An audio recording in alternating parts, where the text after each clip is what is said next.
I just built an extremely tall ladder for my WWE action figures, and this thing is no joke.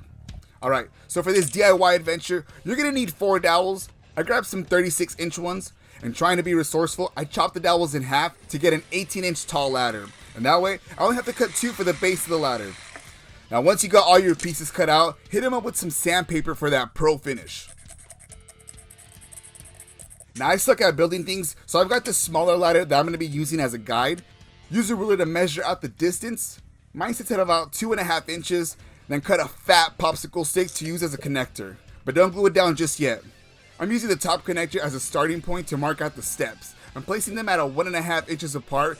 You can always do more or less steps, it's up to you. Now this is where the real work begins. Once you know where you want to place your steps, it's time to glue it down. I love crazy glue, it's quick and efficient, and I probably used more than I should have, but hey, it's gonna hold up in my stop motion series.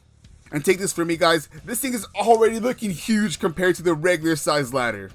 Alright, this is probably the hardest and most time consuming part, and that's cutting each step to the right size as you go down the ladder. It's a bit of a pain, I'm not gonna lie, and that's because you have to trim down each step, then sand the edges, and then glue it on. But once you're done with this step, you're basically almost done with your whole ladder. Time to make it foldable. Get a normal sized popsicle stick, trim the ends, and measure out the center and cut it in half. Now I'm using a push pin to mimic the hinge movement. Poke the push pin through both halves of the popsicle sticks you just cut. Careful not to split the wood when poking through it. I think I split like 3 of them myself trying to do this step. I'm also gluing them onto the middle, making sure that the figures can reach the folding part of the ladder when I'm filming. Now I'm going for this Ruthless Aggression era style ladder, so I gave the legs a black spray paint job. And check this out, a black door hinge to place on top of the ladder to lock it in place. Glue one side first, let it dry, then hit the second half. Easy.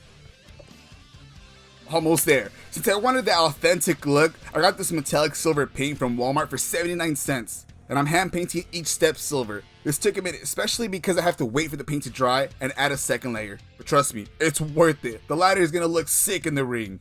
And there you guys have it, a legit 18-inch ladder for your WWE action figures. I can't wait to throw my figures off this bad boy.